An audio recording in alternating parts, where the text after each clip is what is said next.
चलिए बच्चों स्टार्ट कर लेते हैं पार्ट 2 कंपनी लॉ का रिवीजन। और मैं आपको बता देती हूँ पिछली क्लास में हमने कहाँ तक किया था। हमने क्लासिफिकेशन वाला पेज कंप्लीट कर लिया था और उसी के साथ प्राइवेट कंपनी बहुत अच्छे से समझ लिया था। प्राइवेट कंपनी के साथ मैंने पब्लिक कंपनी बताया था और पब्लिक कंपनी से कनेक्ट करके सब्सिडरी होल्डिंग हमने किया था। उसी के साथ 1% कंपनी भी हमने कंप्लीट कर लिया था। 1% कंपनी कौन सी होती है। और आज जो हमारी क्लास का टॉपिक रहेगा कंपनी विद चैरिटेबल ऑब्जेक्ट्स।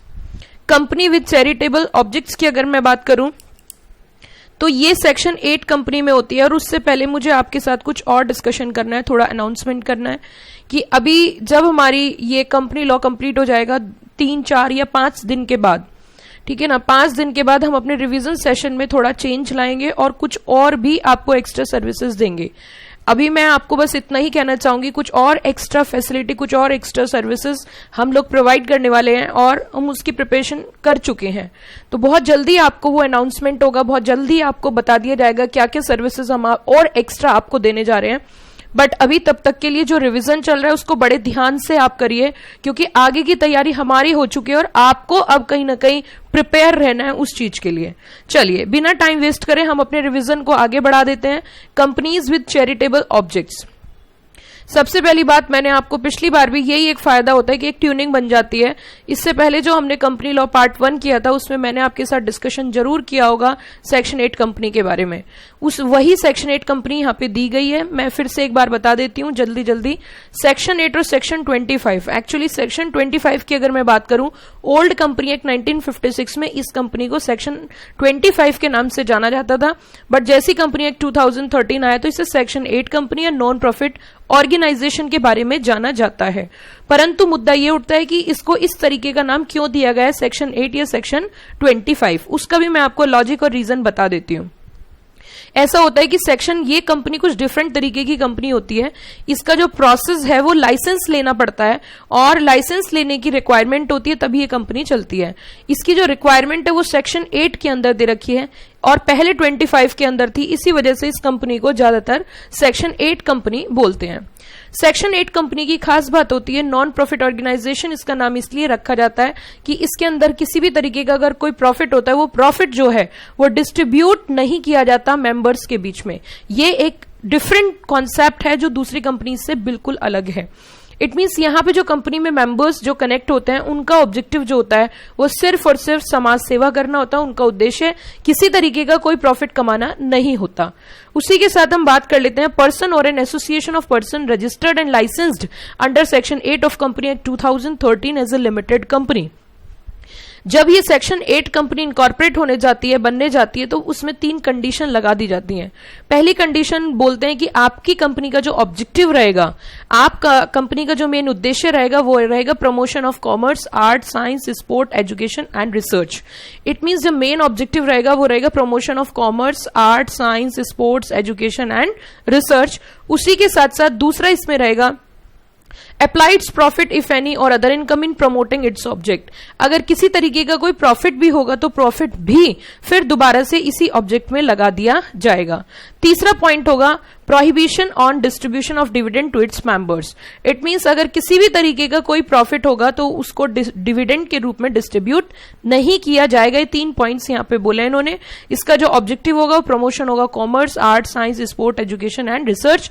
दूसरा होगा अगर कोई भी प्रॉफिट्स हुए तो इसी ऑब्जेक्टिव में लगा दिए जाएंगे। और तीसरा होगा prohibition on distribution of dividend. कोई भी डिविडेंड के रूप में आप प्रॉफिट को डिस्ट्रीब्यूट नहीं कर सकते। ये 3 कंडीशन के साथ कंपनी बनाई जाएगी। इनमें से कोई भी कंडीशन अगर ब्रीच हो जाती है तो उसके लिए फिर इनका लाइसेंस रद्द हो सकता है। लाइसेंस रद्द होने से पहले, it means licence is revoked, but ऐसा licence cancelled, but before cancellation opportunity दी जाती है। उसी के साथ एक और खास बात इस कंपनी में, इसमें लिमिटेड और प्राइवेट लिमिटेड शब्द का इस्तेमाल नहीं किया जाता है।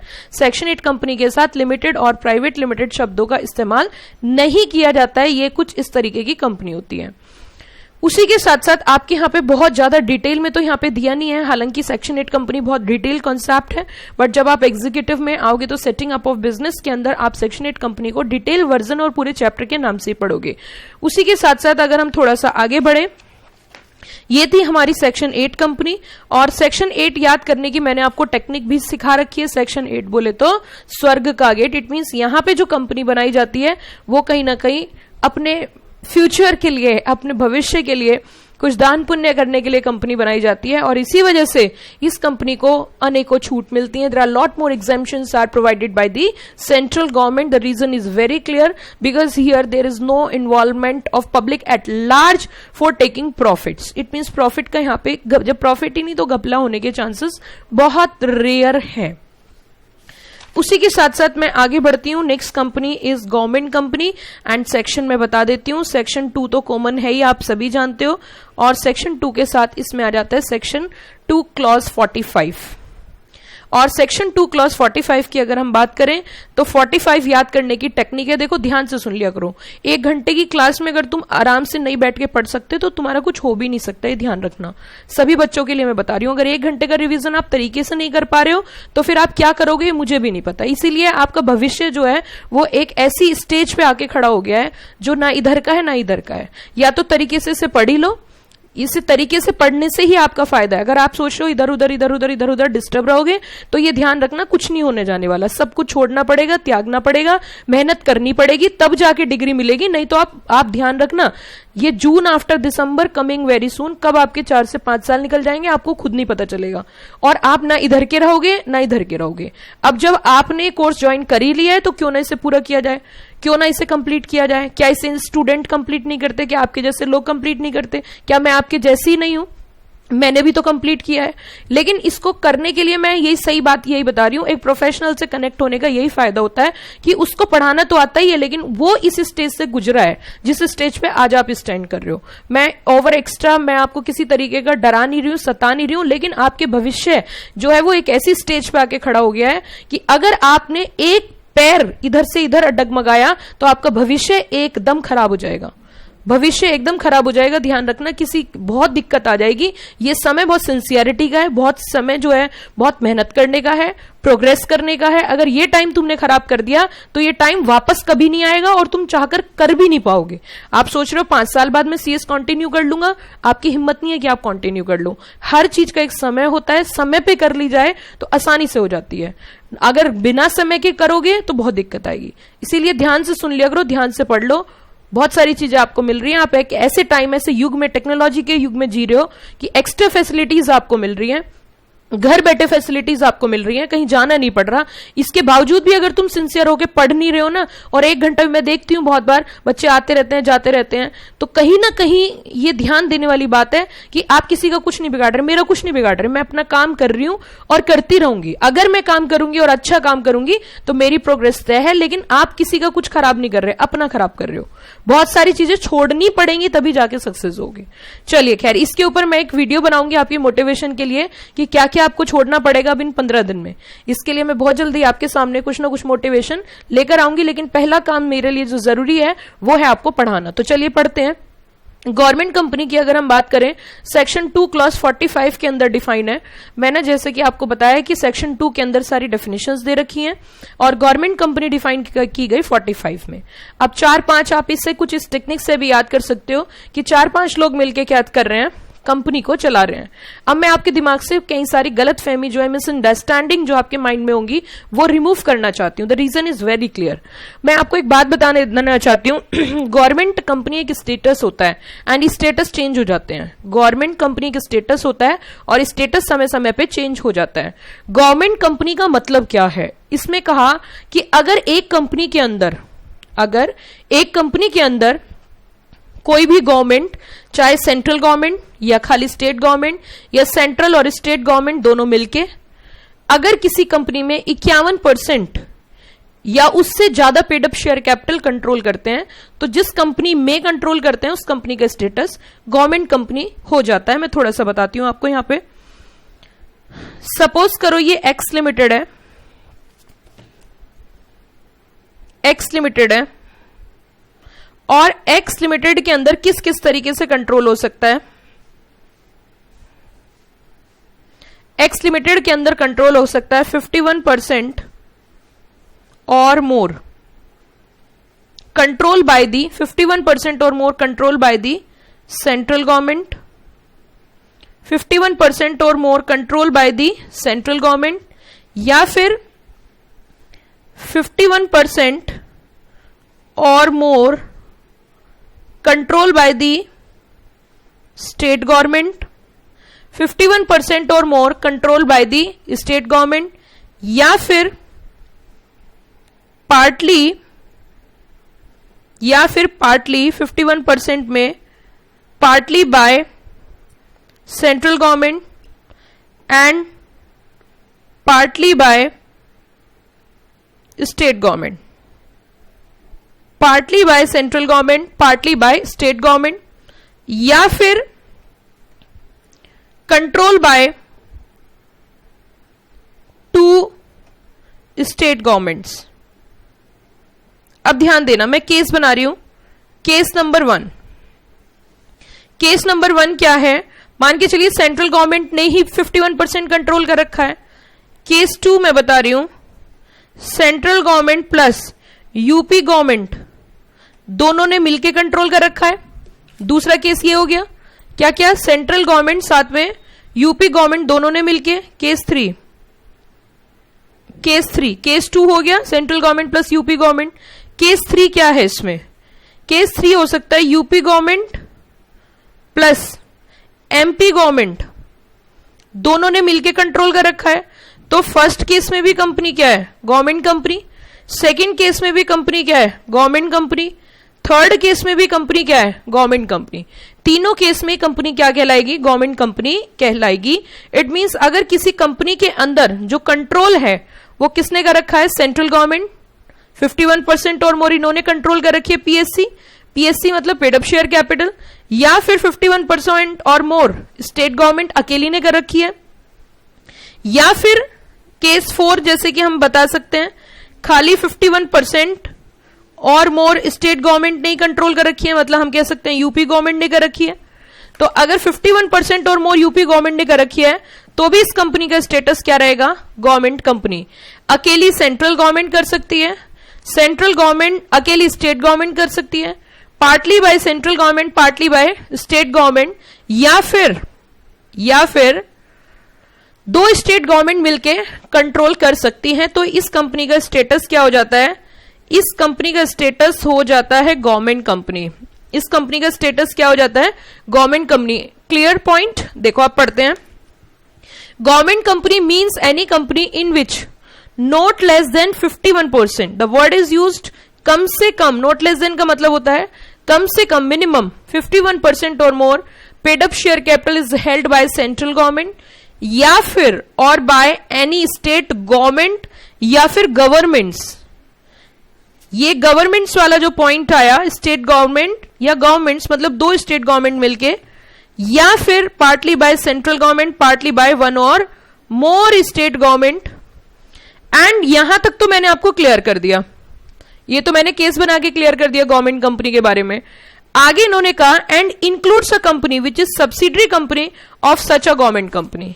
एक और चीज इन्होंने स्टेप बढ़ा दिया कि अगर इसकी कोई सब्सी है, अगर गवर्नमेंट कंपनी की कोई सब्सिडरी है तो ये भी क्या कहलाएगी? Government company. और मैंने आपको पिछली क्लास में सब्सिडरी कंपनी के बारे में कॉन्सेप्ट क्लियर कर दिया था कि सब्सिडरी कंपनी किसको बोला जाता है। I think so subsidiary company is all together clear because there is a connection. जब हम वहां पे गवर्नमेंट कंपनी पढ़ रहे थे तो वहां पे कनेक्टिविटी थी, तो इसका लॉजिक मैंने आपको क्लियर कर दिया है। Next concept is foreign company. हालांकि आपके यहाँ पे छोटे छोटे कॉन्सेप्ट दे रखे हैं, हो सकता है इसलिए दे रखे हो कि बस आपकी थोड़ी जान पहचान हो जाए, फिर रिश्तेदारी और डिटेल में तो हम अगले लेवल पे जाएंगे। तो देखिए फॉरेन कंपनी की अगर हम बात करें, foreign company means any company और बॉडी कॉर्पोरेट। इन्होंने कहा कोई भी ऐसी कंपनी या कोई भी ऐसी बॉडी कॉर्पोरेट। अच्छा, ये जो शब्द है ना body corporate, it is a broader term. आप ये ध्यान रखिए, वैसे ये डिफाइन किया गया सेक्शन 2 क्लॉज 11 में, लेकिन मैं बता देती हूँ body corporate is a broader term. It itself cover Indian company, foreign company, LLP. ये एक ब्रॉडर टर्म है जिसके अंदर रजिस्टर्ड जितनी भी एसोसिएशन है वो इसमें कवर की जाती है। Incorporated outside India which has a place of business in India. पहली खास बात जो आपके एग्जाम में आ सकती है, ये इनकॉर्पोरेशन जो हुआ है इसका आउटसाइड इंडिया हुआ है। इट मीन्स ये कंपनी जो बनी है वो कहां बनी है? आउटसाइड इंडिया, एंड उसका प्लेस ऑफ बिजनेस कहां पे है, इंडिया में है, वेदर बाय इटसेल्फ या तो खुद से, या उसके कौन है एजेंट, फिजिकली और थ्रू इलेक्ट्रॉनिक मोड, फिजिकली और through electronic mode, conduct any business activity in India in any other manner, conduct any business activity in India in any other manner. अब मैं आपको देखो यहां पे क्लियर करती हूं फॉरेन कंपनी के बारे में।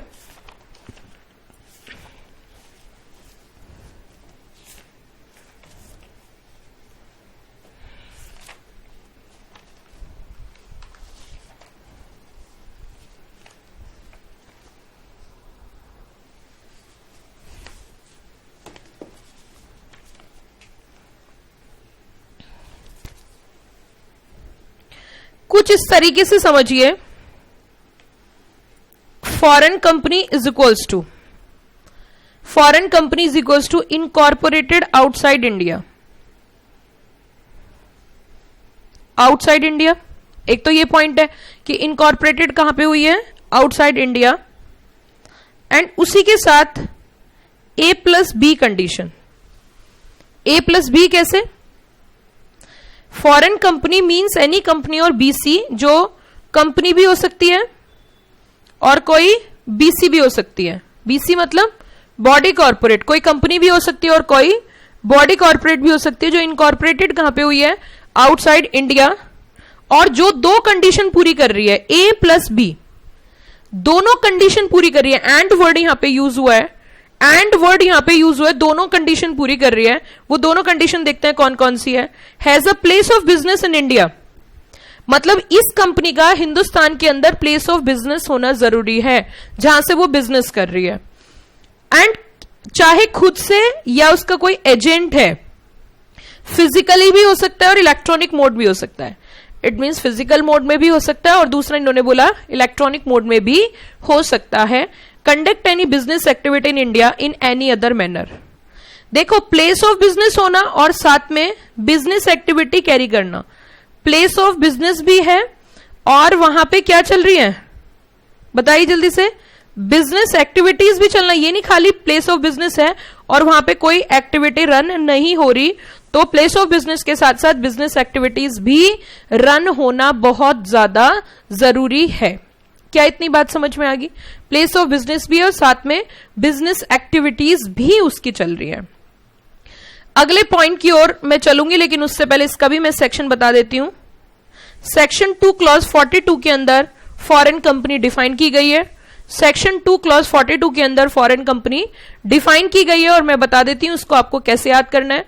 42 इसको हिंदी में बोला जाता है बया प्लस इंग्लिश। क्या बोल सकते हो आप? बया प्लस इंग्लिश। 42 जो है वो दो शब्दों से बना, बया प्लस इंग्लिश। 42 हम बोल सकते हैं। इंग्लिश मतलब फॉरेन कंपनी और फॉरेन कंपनी आप ये देख सकते हो।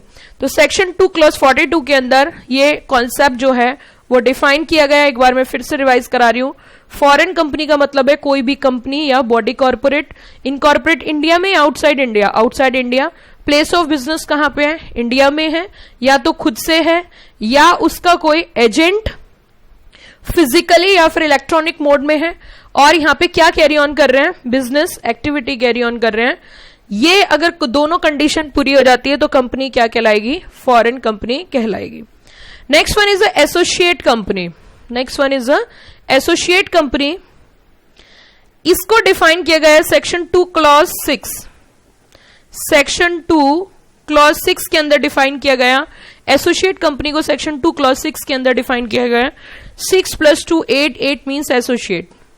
सेक्शन 2 क्लॉज 6 के अंदर इसको डिफाइन किया गया है 2 + 6 8, 8 means associate. Associate company. Associate company in relation to another company. Associate company in relation to another company.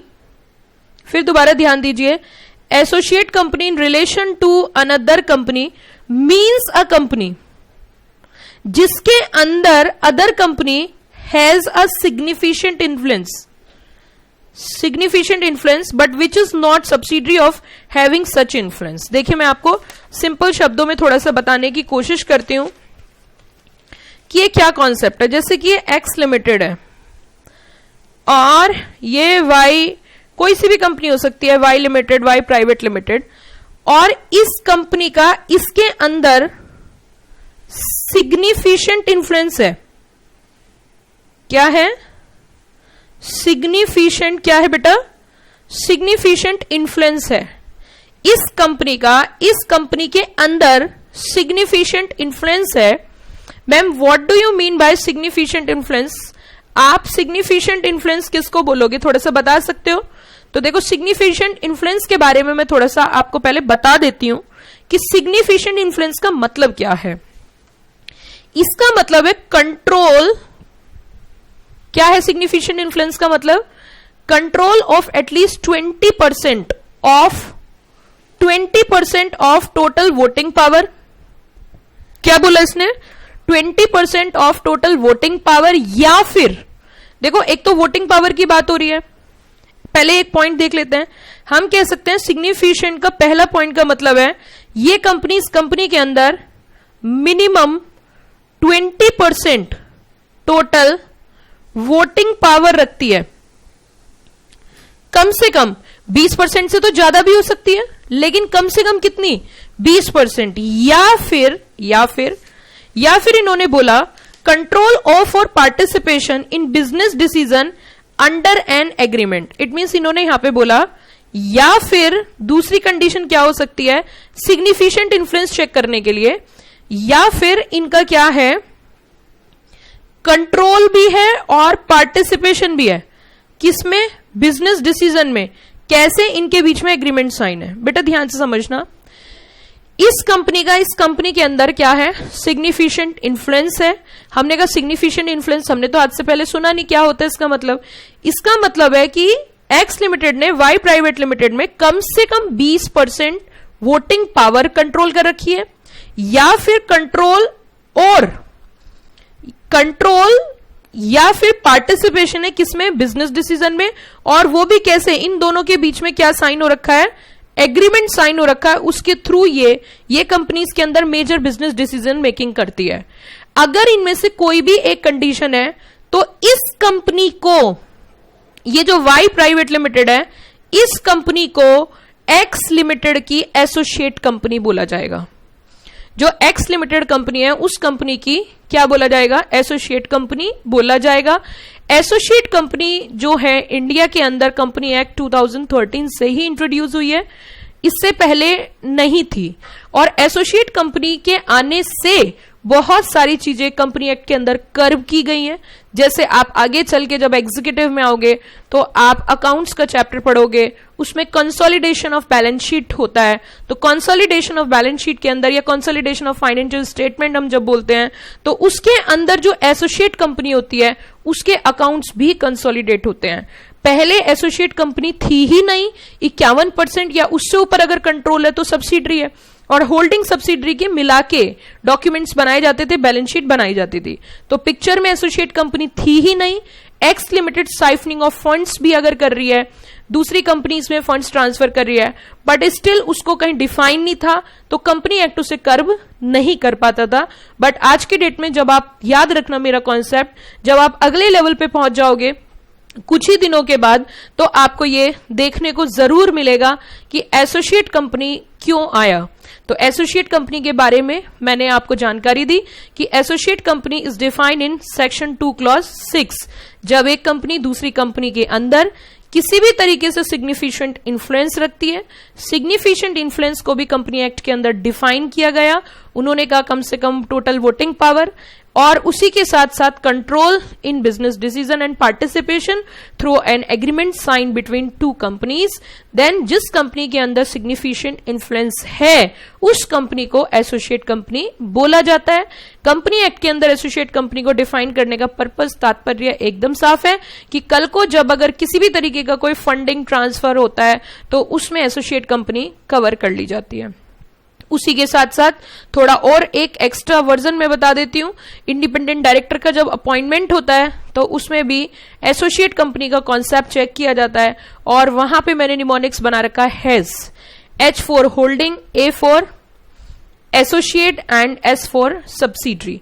तो हैज के नाम से हम वहां पे डिस्कशन करते हैं, बहुत आनंद, बहुत मजा आपको आएगा।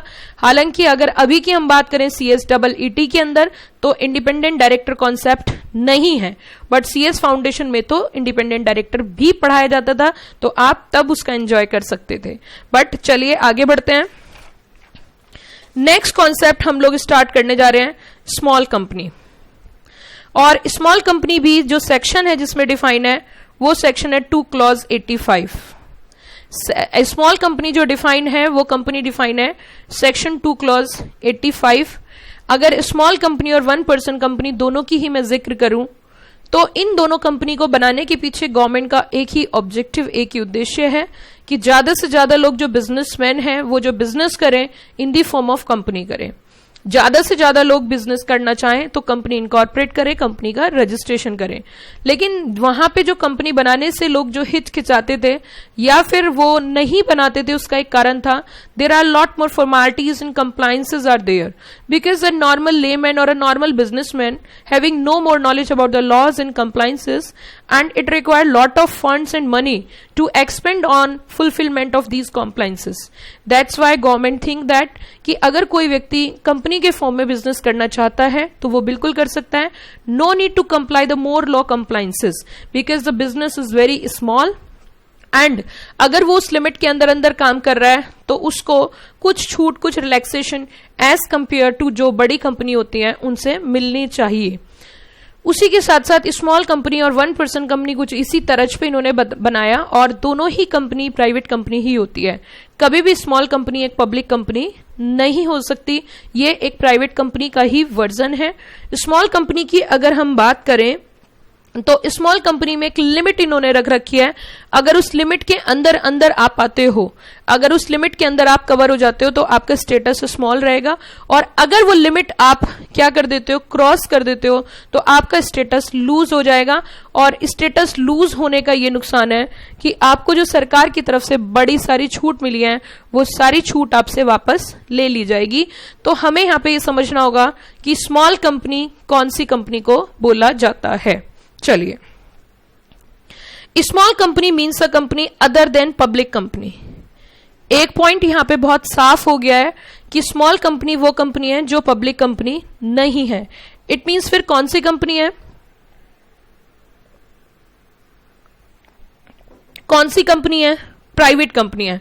तो एक पॉइंट तो हमारा यहां पे ही क्लियर हो जाता है कि स्मॉल कंपनी क्या है, एक प्राइवेट कंपनी है। एंड फर्स्ट कंडीशन उन्होंने बोली जिसकी paid up share capital does not exceed, paid up share capital does not exceed 50 lakh rupees. क्या बोला इसने, 50 lakh rupees, does not exceed 50 lakh rupees और such higher amount as may be prescribed which shall not more than 10 crore rupees. Step by step यहां पे एक crux से हम इसे रिवाइज कर लेते हैं। किसको,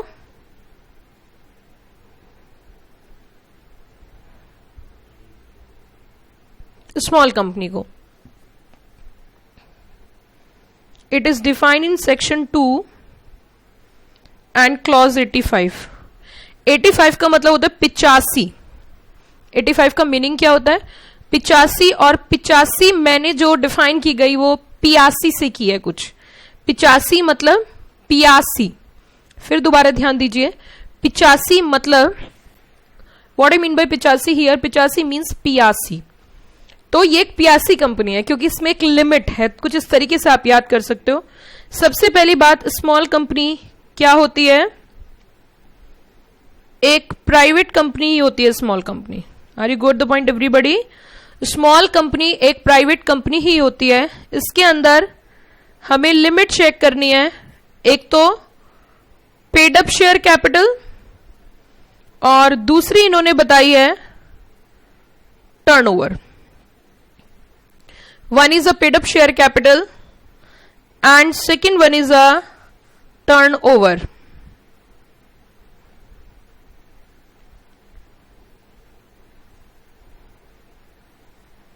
लेकिन यहां पे ये देख लेते हैं कि पेड अप शेयर कैपिटल और टर्न ओवर के बीच में और वर्ड यूज किया है या फिर एंड वर्ड यूज किया गया है। ये हमें देखना बहुत जरूरी रहेगा कि यहां पे और वर्ड का इस्तेमाल किया गया इन दोनों कंडीशन के बीच में, या फिर एंड शब्द का प्रयोग किया गया।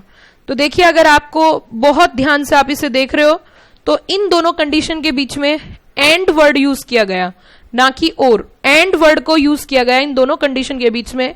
इन्होंने कहा स्मॉल कंपनी वो कंपनी है जो पब्लिक कंपनी नहीं है, हम ये बात मान चुके हैं। दूसरी बात, इन्होंने कुछ कंडीशंस लगाई। पहली कंडीशन ये कहते हैं जिसकी paid up share capital 50 lakh से ज्यादा नहीं है, एक तो ये बात है। और बीच में फिर बोला और सच हायर अमाउंट एज में B prescribed which shall not be more than 10 crore rupees, not more than 10 crore rupees, not more than 10 crore rupees. It means हम कह सकते हैं कि इसने एक बात तो ये बोल दी कि पेड अप शेयर कैपिटल किससे ज्यादा नहीं होनी चाहिए, 50 लाख रुपीज से। और अगर गवर्नमेंट प्रिस्क्राइब करती है तो वो भी मैक्सिमम कितने तक कर सकती है, 10 करोड़ रुपीज। देखो यहां पे कंफ्यूज बिल्कुल भी नहीं होना है। इन्होंने कहा अभी जो लिमिट चल रही है वो कितनी है, 50 लाख रुपीज।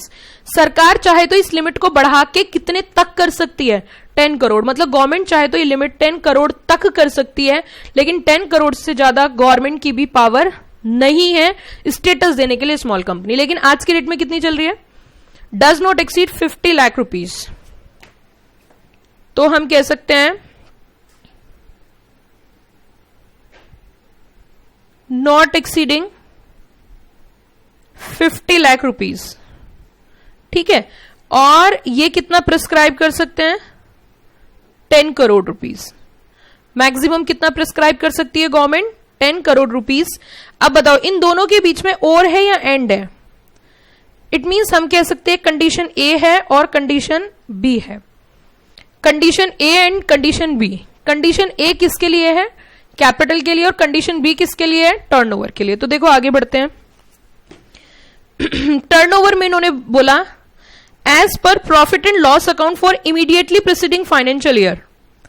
जो आपको प्रॉफिट एंड लॉस अकाउंट उठाना है वो जैसे इस साल आप चेक कर रहे हो तो ठीक इससे पहले वाले का।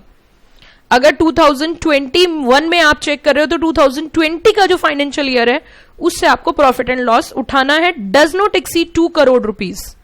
क्या बोला इन्होंने, does not exceed 2 crore rupees, does not exceed 2 crore rupees और सच हायर अमाउंट एज में be prescribe that is 100 crore rupees.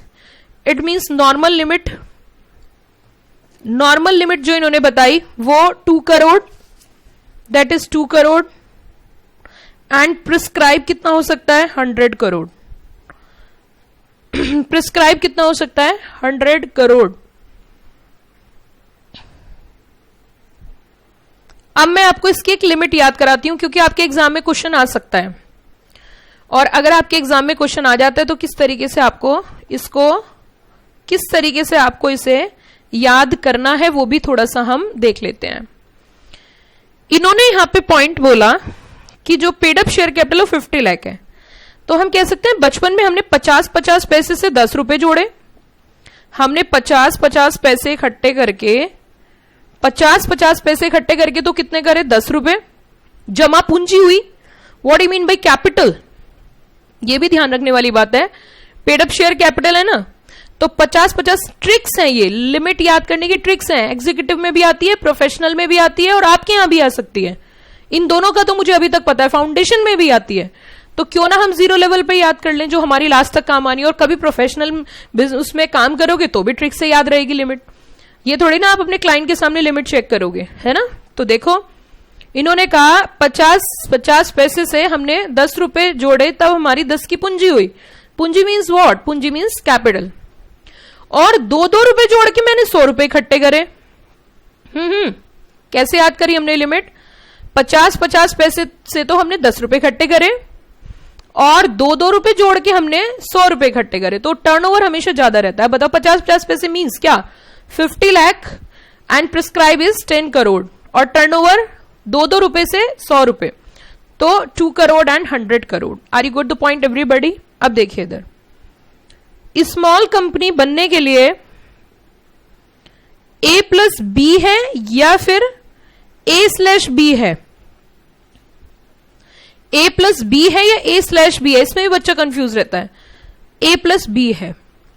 दोनों में से कोई भी एक क्राइटेरिया में अगर आप कवर नहीं हो रहे, दोनों कंडीशन में लिमिट में रहना है, दोनों में से किसी में भी लिमिट अगर क्रॉस हो जाती है तो आप स्मॉल कंपनी नहीं कहलाओगे, तो आप स्मॉल कंपनी नहीं कहलाओगे। ए प्लस बी नहीं है, ए प्लस बी है, ए स्लैश बी नहीं है।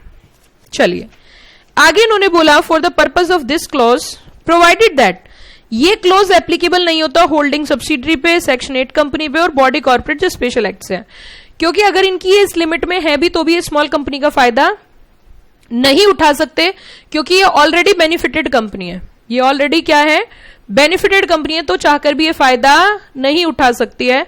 आगे हम बढ़ते हैं डॉर्मेंट कंपनी की ओर। और डॉर्मेंट कंपनी की मैं कुछ पहले बता देती हूं, डॉर्मेंट कंपनी आई क्यों है, डॉर्मेंट कंपनी का लॉजिक क्या है, थोड़ा सा ये समझते हैं। मैं आपको इसके पीछे का कारण बताती हूं। मान के चलिए दो दुकान है, समोसे की दुकान हम ले लेते हैं, एक बहुत पुरानी एक नई है। ज्यादातर भीड़ कहां रहेगी, पुरानी दुकान पे, और कहां नहीं रहेगी, नई दुकान पे। इट मींस जो नई बिजनेस होता है, जो नई कंपनी होती है, उनको एक जेस्टेशन पीरियड फेस करना पड़ता है, और जब वो एक जेस्टेशन पीरियड निकाल देते हैं तो फिर उनकी प्रोग्रेस होती है। बट इनिशियल स्टेज में उनका नाम भी नहीं होता, उनका नया बिजनेस होता है, तो उनको बड़ी प्रॉब्लम आती है। मान के चलिए कोई एक्स लिमिटेड 2015 में बनी, और 15 में जब वो बनाई तो उसमें बड़ी दिक्कत सी आ रही थी, तो उन्होंने क्या किया, 2-3 साल तक बिजनेस चल ही नहीं रहा था। तो अगर उस कंपनी को, हमारे पास एक ऑप्शन है कंपनी को बंद कर दे और 2020 में फिर नई कंपनी बनाए, तो कंपनी जब बंद होगी और कंपनी जब शुरू होगी तो नई कंपनी कहलाएगी। आप भी जानते हो, मैं भी जानती हूं, कंपनी जब बंद होगी और कंपनी जब शुरू होगी तो नई कंपनी कहलाएगी, और जब भी वो कंपनी बनाएंगे तभी उन्हें नई के नाम से कंपनी को जाना जाएगा। तो इसका एक तरीका है, लॉ में इसका एक प्रोसेस दिया। उन्होंने कहा कि अगर आप नॉर्मल बिजनेस नहीं कर रहे और आपका नॉर्मल बिजनेस नहीं चल रहा, तो तुम एक काम करो, इस कंपनी का डोर बंद करवा लो। कंपनी तो रहेगी बट डोर क्लोज हो जाएगा, डोर बंद रहेगा, और हम कह सकते हैं कि इसका जब आपकी स्थिति सही हो जाएगी डोर ओपन कर देंगे। और तब तक के जीवित रहने के लिए आपको क्या करना है, कुछ रिक्वायरमेंट पूरी करनी है। अब क्वेश्चन नंबर 1 की ये जो स्टेटस मिलता है, ये जो रिक्वायरमेंट है, ये कैसे पूरी करनी है। तो इसमें क्या किया जाता है, अगर आपकी कंपनी की कुछ कंडीशंस होती हैं। कंडीशन कैसे, जैसे आपकी कंपनी में कोई बिजनेस ही नहीं, ट्रांजैक्शन ही नहीं हो रहा, आपकी कंपनी इनएक्टिव कंपनी हो गई है, तो वो क्या करती है, कुछ रिक्वायरमेंट्स पूरी करती है, और वो रिक्वायरमेंट अगर पूरी कर देती है तो आरओसी के पास एप्लीकेशन लगानी पड़ती है। और आरओसी को एप्लीकेशन का फॉर्म नंबर होता है MSC 1। हालांकि आपके यहाँ पे है भी नहीं, लेकिन मैं बता रही हूं उसका एक प्रोसेस होता है, उसके लिए एप्लीकेशन लगानी पड़ती है MSC 1 में आरओसी को। आरओसी फिर सर्टिफिकेट देती है डॉर्मेंट स्टेटस का MSC 2 में। इस तरीके का इसका प्रोसेस होता है। जब सारी स्थिति सही हो जाती है तो फिर ये एक नॉर्मल कंपनी हो जाती है। तो अब इसको हमें समझना है थोड़ा सा कि डॉर्मेंट कंपनी क्या होती है, कैसे होती है। Where a company is formed and registered for future project, where a company is formed and registered for a future project और होल्ड एंड एसेट्स और इंटेलेक्चुअल प्रॉपर्टी। मतलब फ्यूचर प्रोजेक्ट के लिए कंपनी बनी थी और होल्ड कर रही थी क्या, एसेट्स, और क्या होल्ड कर रही थी, इंटेलेक्चुअल प्रॉपर्टी। लेकिन यहां पे कोई सिग्निफिशिएंट अकाउंटिंग ट्रांजैक्शन नहीं है, यहां पे कोई सिग्निफिशिएंट अकाउंटिंग ट्रांजैक्शन नहीं है, या फिर ये कंपनी क्या है, इनएक्टिव कंपनी है। अब ये जो आप सिग्निफिशिएंट अकाउंटिंग ट्रांजैक्शन की बात कर रहे हो, ये मैं बता देती हूं, आपके यहां उतना डिटेल में नहीं दे रखा, जैसा कि मैं आपसे पहले से ही कहती आ रही हूं। सिग्निफिशिएंट अकाउंटिंग ट्रांजैक्शन का मतलब यह है कि 4 ट्रांजैक्शन को छोड़ के 5वां ट्रांजैक्शन सिग्निफिशिएंट होगा, लेकिन 4 ट्रांजैक्शन सिग्निफिशिएंट नहीं होंगे।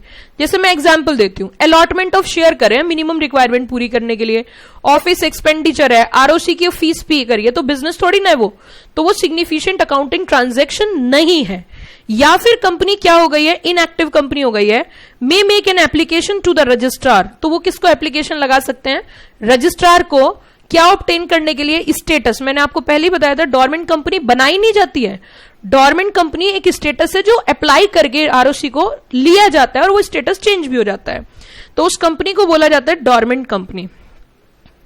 आगे हम देखेंगे इनएक्टिव कंपनी का मतलब इन्होंने क्या बताया, ये कह रहे हैं any company not carrying any business और ऑपरेशन, या उसके यहां ट्रांजेक्शन नहीं हुआ कितने साल से, लास्ट 2 फाइनेंशियल ईयर से कोई ट्रांजेक्शन ही नहीं, अकाउंटिंग ट्रांजेक्शन ही नहीं हुए, और उसने फाइनेंशियल स्टेटमेंट भी, या फिर उसने फाइनेंशियल स्टेटमेंट एनुअल रिटर्न किसको फाइल नहीं करी, आरओसी को पिछले 2 साल से, तो ऐसी कंपनी को क्या बोलते हैं हम, dormant company, not file financial statement.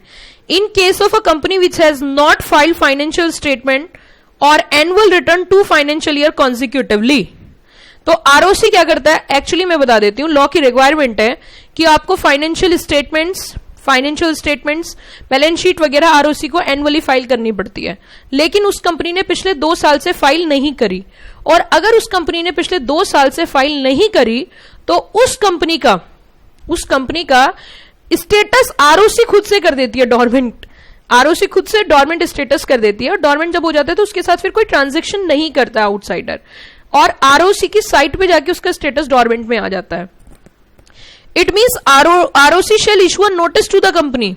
ROC किसको नोटिस इशू करती है, कंपनी को। एक तो आप खुद जाके बोल सकते हो हमें कैसे स्टेटस चाहिए, डॉर्मेंट का, और दूसरा क्या हो सकता है, दूसरा ये भी तरीका है कि इसमें इस वाली चीज, ये जो मैं बता रही हूं, इसमें क्या कर सकते हैं कि आरओसी खुद से, क्योंकि उसके पास कोई इंफॉर्मेशन, ये ना चिट्ठी ना कोई संदेश, जाने कौन सा देश वो कंपनी चली गई, चलो इसका नाम किसमें डाल देते हैं, गुमशुदा, तो इट मींस उसका नाम डॉर्मेंट में डाल दिया जाता है।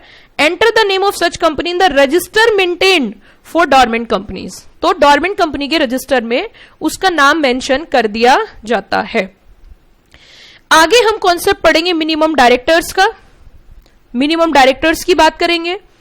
डॉर्मेंट कंपनी जब हम बन जाती है तो उसको कुछ रिक्वायरमेंट्स पूरी करनी पड़ती है, मैंने बताया था ना, सारी रिक्वायरमेंट तो पूरी नहीं करनी, लेकिन उसको कुछ रिक्वायरमेंट्स जो हैं वो क्या करनी पड़ती हैं, पूरी करनी पड़ती हैं, जो वो रिक्वायरमेंट पूरी करता है। क्या क्या, जैसे कि minimum directors, a dormant company shall have minimum number of 3 director in case of public company, 2 director in case of private company, और 1 पर्सन में 1 डायरेक्टर। इट मीन्स इसको जो भी डॉर्मेंट स्टेटस हो जाएगा, कम से कम 1, 2 और 3 डायरेक्टर तो आपको कम से कम मेंटेन करके रखने पड़ेंगे, चाहे स्टेटस आपका क्या है, डॉर्मेंट कंपनी है। Provision not applicable, rotation of auditor, इस कुछ प्रोविजन ऐसे जिनको छूट दी जाएगी क्योंकि वैसी कंपनी प्रॉब्लम में चल रही है। The registrar shall strike off name of company from register of dormant company which has failed to comply with this requirement. ROC ने कहा था देखो तुम सारी रिक्वायरमेंट पूरी नहीं कर सकते तो कुछ तो कर सकते हो। जब तुम कुछ रिक्वायरमेंट पूरी कर दोगे, तो फिर हम आपको स्टेटस शो करेंगे डॉर्मेंट, मतलब पूर्ण रूप से हम आपका नाम रजिस्टर से नहीं हटाएंगे। लेकिन जब आप मिनिमम रिक्वायरमेंट भी पूरी नहीं करोगे तो आरओसी फिर क्या कर सकता है, name of a dormant company strike off from the register. अब डॉर्मेंट भी नहीं रहा, आप खत्म कर दिया पूरे तरीके से, because you are not capable to maintain the minimum requirements of law, minimum requirement which are provided by the, which are saying by the ROC and mention in the company act की कम से कम इतना काम करना है, तो फिर उसका नाम स्ट्राइक ऑफ, मतलब हमेशा हमेशा के लिए रजिस्टर से हट भी सकता है। ये मैंने आपको बताई डॉर्मेंट कंपनी, जो स्टेटस होता है क्यों होता है ये हमने डिस्कस किया। अब हम आगे चल देते हैं थोड़ा सा और निधि कंपनी की ओर। निधि मीन्स होता है नीड, जरूरत। निधि वर्ड जो आया वो नीड से निकल के आया। आपके यहां पर कुछ भी नहीं दिया है, बट एग्जीक्यूटिव में सेटिंग अप ऑफ बिजनेस के अंदर बहुत डिटेल में निधि कंपनी दिया है। मैं बता रही हूं, यहाँ पे एक झलक टाइप दी है, आपकी जान पहचान बनाई है, डिटेल में यहां नहीं है। डिटेल में आपका जो मेन पेपर है ना वो है ही लॉ, ये आप ध्यान रखना हमेशा के लिए। आपको आगे जो काम आना है ना तो बिजनेस कम्युनिकेशन आपका कहीं है और ना ही अदर पेपर है। जो मेन लीडिंग पेपर है आपका, मैं बार बार यही बोल रही हूं, वो है ही कंपनी लॉ। और मेरी बात ध्यान रखना, जब आप आगे एग्जीक्यूटिव में आओगे तो आपके लिए है ही इंपॉर्टेंट लॉ। इसमें अगर आपकी पकड़ मजबूत है तो आप पक्का कंपनी सेक्रेटरी हो, इसमें आपकी पकड़ मजबूत नहीं है तो बहुत दिक्कत आ जाएगी। इसीलिए बेस बनाना बहुत जरूरी है। तो देखिए, Nidhi means a company which has been incorporated as Nidhi. इस कंपनी को बनाया क्यों जाता है? इस कंपनी को बनाया जाता है लोगों की नीड पूरी करने के लिए। जैसे आपने कल्चर एक नॉर्मल आपने अपना एक रिवाज देखा होगा कि जनरली जो आपके मदर्स वगैरह होती हैं तो वो एक कॉन्सेप्ट पे बिलीव करती हैं, दैट इज कमेटी सिस्टम। एक कमेटी सिस्टम होता है जिसमें पैसे इकट्ठे किए जाते हैं, बहुत सारे एक लाइक ग्रुप बना के उसमें पैसे इकट्ठे करते हैं और जिसको जरूरत पड़ती है वो उस पैसे को उसको विड्रॉ करके दे दिया जाता है। वही कॉन्सेप्ट है लेकिन ऑर्गेनाइज्ड फॉर्म में है। तो इन्होंने कहा ऑब्जेक्ट क्या है, cultivating the habit of thrift and saving it's members. It means ये जो कंपनी के मेंबर्स होते हैं उन्हीं की नीड पूरी करने के लिए पैसा जमा भी किया जाता है और पैसा दिया भी जाता है। जैसे कि इन्होंने बोला receiving deposit from and lending its members, receive भी किया जाता है और दिया भी जाता है only for their mutual benefits, लेकिन किसके लिए, म्यूचुअल बेनिफिट के लिए, and which complies with such rules as prescribe by central government for regulation of such class of companies. तो कहीं ना कहीं यहाँ पे जो आपके एग्जाम में क्वेश्चन आ सकता है, what is the object. The object is very clear कि जिन जरूरतमंदों को पैसा दिया जाता है और मेंबर से पैसा लिया भी जाता है, एक दूसरे की मदद करने के लिए कंपनी क्या की जाती है, इनकॉर्पोरेट की जाती है। Last one is a producer company की अगर हम बात करें कि प्रोड्यूसर कंपनी कौन सी होती है, तो प्रोड्यूसर कंपनी में एक खास बात मैं आपको बताना चाहूंगी कि प्रोड्यूसर कंपनी आज भी 1956 एक्ट से ही चल रही है। अगर मैं प्रोड्यूसर कंपनी की बात करूं तो प्रोड्यूसर कंपनी आज भी 1956 एक्ट से चल रही है। ऐसा है कि इसके लिए एक सेपरेट एक्ट प्लान कर रहे हैं कि इसके लिए अपने आप में एक अलग एक्ट बनेगा। हमारा देश किस तरह पे प्रोड्यूसर कंपनी बनाई गई वो मैं थोड़ा सा आपको बताती हूँ। हमारा देश एक कृषि प्रधान देश है और कृषि प्रधान देश में मैन्युफैक्चरिंग प्रोडक्शन वालों को एक अगर वो कंपनी फॉर्म में बिजनेस करें तो कंप्लायंसेस ज्यादा है और अगर नॉर्मल फॉर्म में बिजनेस करें तो लॉसेस की प्रॉब्लम रहती है। तो इसीलिए उनके लिए एक स्पेशल तरीके की कंपनीज लेके आए जिनके प्रोविजंस अलग है, रिक्वायरमेंट अलग है, सभी कुछ अलग है, लेकिन है कंपनी। तो 1956 से रेगुलेट कर रहे थे। अब जब 2013 एक्ट आया तो उन्होंने भी ये बोल दिया जो कुछ डिफाइंड है 1956 में उसी के हिसाब से चलेगी, और जब इनका एक सेपरेट एक्ट बन जाएगा तो सेपरेट एक्ट के हिसाब से कंपनी को चलाया जाएगा। अब देख लेते हैं, देखो थोड़ा सा, according to section 581 of company act 1956, a producer company is a body corporate. क्या होनी चाहिए, बॉडी कॉर्पोरेट जिसका ऑब्जेक्ट और एक्टिविटीज 581B में डिफाइन है। इट मींस अगर आपको कभी भी प्रोड्यूसर कंपनी बनानी है तो उसके ऑब्जेक्ट और एक्टिविटीज जो डिफाइन है उनमें से कोई आपका होना चाहिए, तभी आप प्रोड्यूसर कंपनी बना सकते हो। मेंबरशिप जो इसमें आती है, membership of producer company is open to such people who themselves are the primary producers, जो खुद ही क्या है, प्राइमरी प्रोड्यूसर्स हैं, which is an activity some agriculture producer produced by primary producers. क्या क्या है देखो, क्या क्या ऑब्जेक्ट इन्होंने यहां पे डिफाइन किए वो हम देख लेते हैं। जैसे कि क्या क्या ऑब्जेक्ट डिफाइन है 581B में, प्रोडक्शन करना, हार्वेस्टिंग करना, grading, pooling, handling, marketing, selling, primary produce of member और इंपोर्ट ऑफ गुड्स और services for their benefit, processing करना, preserving, drying, distilling, brewing, vinting, canning, packaging, manufacturing, sale और supply of machinery, इन्हीं के लिए, members के लिए, या फिर एजुकेशन या म्यूचुअल असिस्टेंस प्रोवाइड कर रहे हैं, या फिर rendering technical services, consultancy services, transmission and distribution of power का काम कर रहे हैं, लैंड वाटर सोर्सेज वगैरह, इंश्योरेंस कर रहे हैं किसको, प्राइमरी प्रोड्यूसर्स को, जैसे कि दूध का अमूल का अगर आपने सुना हो, अमूल दूध पीता है इंडिया तो प्राइमरी प्रोड्यूसर है, वेलफेयर मेजर्स हैं या एनी अदर इन्हीं से कनेक्टेड एक्टिविटी है। अगर इसमें आप, और एक और इन्होंने बताया फाइनेंसिंग एक्टिविटी, अगर इससे कनेक्टेड है तो उसको हम क्या बोल सकते हैं, जल्दी बताइए, प्रोड्यूसर कंपनी। तो प्रोड्यूसर कंपनी बनाने के लिए आपकी एक्टिविटी इन सब में क्या होनी चाहिए, डिफाइन होनी चाहिए। देखिए आज तक आपके यहाँ पे जितनी भी तरीके की कंपनी थी उनका सबका रिवीजन मैंने करा दिया है। अभी तक जितनी भी तरीके की कंपनी यहाँ पे थी, एक इससे पहले सेशन में, एक इस सेशन में, मैंने पूरा का पूरा आपका रिवीजन करा दिया है। अब हमारा जो अगला टॉपिक रहेगा वो रहेगा formation, incorporation, board of directors और रेस्ट ऑफ द टॉपिक, जो अपने आप में एक अलग ही सेपरेट टॉपिक होता है।